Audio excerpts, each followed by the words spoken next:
नमस्कार और Zareen international television के प्रिय दर्शकों का स्वागत है। मैं तनवीर सिंह हूं और मैं आपको इस घंटे की ताज़ा खबरें लाने के लिए यहां हूं। फसीउद्दीन फ़तरताई तालिबान के सेना प्रमुख ने 86वीं वर्षगांठ के अवसर पर सभा में कहा, पिछले 20 वर्षों में पूर्व मुजाहिदीन ने लोगों को बेघर और परेशान किया और फिर अफगानिस्तान से भाग गए।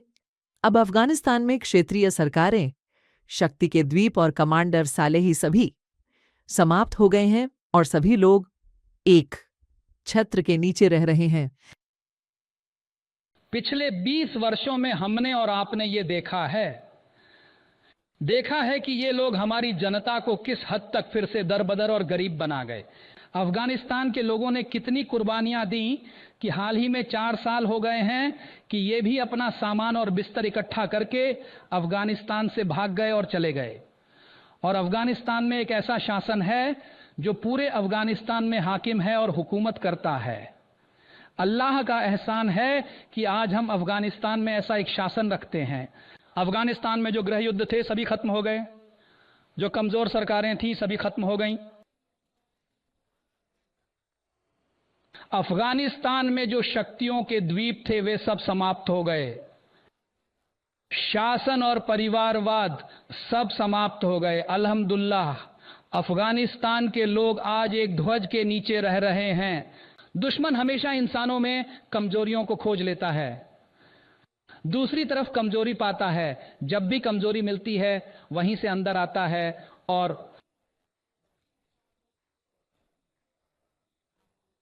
जो एकजुटता है वह कोशिश करती है कि अपने आप को उस लक्ष्य तक पहुंचाए और सफलता प्राप्त करे। हमारे दुश्मनों ने अफगानिस्तान के लोगों में कमजोरी खोजी, अफगानिस्तान के लोगों के बीच विभाजन डालने की कोशिश कर रहा है। इसी कारण हमें हमेशा इस बात का ध्यान रखना चाहिए कि इसी बिंदु से दुश्मन ने हमें हमेशा नुकसान पहुंचाया है। हम दुश्मन के खिलाफ जीत गए, यानी हमारी क्रांति रूसियों के खिलाफ। लेकिन क्रांति के बाद दुश्मन इसी बिंदु से प्रवेश कर गया, इस्लामी शासन बनने नहीं दिया ताकि अफगानिस्तान के लोगों के जख्मों पर मरहम लगाया जा सके और अफगानिस्तान के लोगों की सेवा की जा सके। अमीर खान मुत्तकी तालिबान के विदेश मंत्री ने कतर की यात्रा के दौरान इस देश के प्रधानमंत्री और विदेश मंत्री से मुलाकात की। कतर के विदेश मंत्रालय द्वारा जारी एक बयान के अनुसार शेख मोहम्मद बिन रहमान अल थानी ने मुत्तकी के साथ अफगानिस्तान में हालिया विकास पर चर्चा की। कतर के अधिकारियों ने इस बैठक में यह भी वादा किया कि वे अफगानिस्तान के लोगों का समर्थन जारी रखेंगे।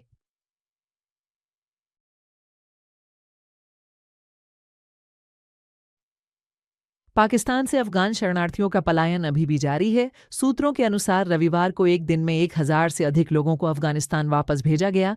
इनमें 634 लोग बिना किसी पहचान पत्र के, 272 लोग अफगानिस्तान के नागरिकता कार्ड धारक और 328 लोग पंजाब प्रांत से गिरफ्तार किए गए और उन्हें भी स्थानांतरित किया गया है। संयुक्त राष्ट्र शरणार्थी मामलों के संगठन के आंकड़ों के अनुसार अप्रैल से 1,20,000 से अधिक अफगान नागरिकों को पाकिस्तान से निकाला गया है।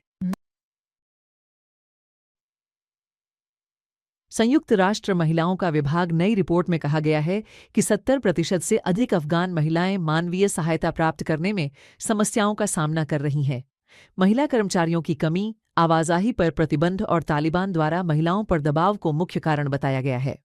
रिपोर्ट में अफगानिस्तान में गरीबी में वृद्धि, जल्दी शादी और माताओं की स्वास्थ्य स्थिति की बिगड़ती स्थिति के बारे में भी चेतावनी दी गई है।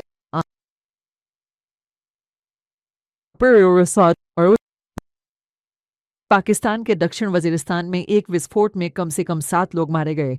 पाकिस्तान पुलिस ने घोषणा की कि आज का विस्फोट स्थानीय शांति समिति की बैठक के दौरान हुआ और पुलिस के अनुसार जिस इमारत में बैठक चल रही थी उसका एक हिस्सा ये विस्फोट के कारण ढह गया।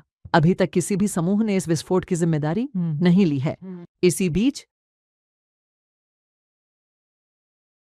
पाकिस्तान की सुरक्षा बलों ने घोषणा की है कि उन्होंने अफगानिस्तान से सीमा पार करते समय 54 उग्रवादियों को मार गिराया है। पाकिस्तान के गृह मंत्री ने किसी विशेष देश का नाम लिए बिना दावा किया कि इन विद्रोहियों को विदेशी लोगों द्वारा पाकिस्तान के अंदर बड़े हमले करने के लिए भेजा गया था। हमारे पास कुछ दिन पहले से ऐसी जानकारी थी कि विदेशी मालिकों ने अपने लोगों पर दबाव डाला है कि वे जितनी जल्दी हो सके पाकिस्तान में प्रवेश करें और कार्रवाई करें।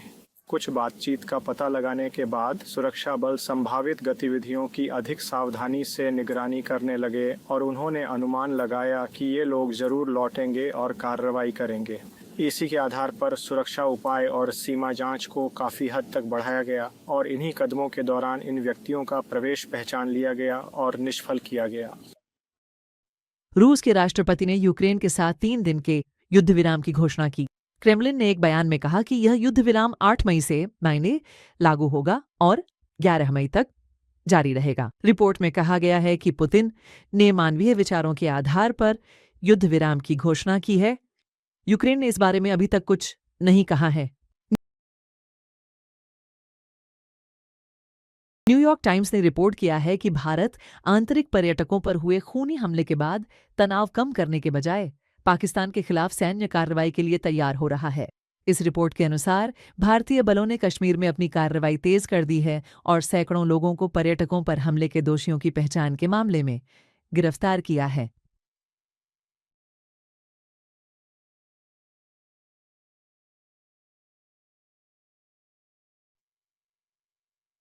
ईरान के सबसे बड़े वाणिज्यिक बंदरगाह में विस्फोटों और आग लगने की शुरुआत के लगभग 2 दिन बाद दर्जनों अग्निशामकों और पानी के छिड़काव करने वाले विमानों के प्रयासों के बावजूद आग अभी भी जारी है। आधिकारिक रिपोर्टों के अनुसार मृतकों की संख्या बढ़कर 46 हो गई है और घायलों की संख्या 1200 से अधिक हो गई है।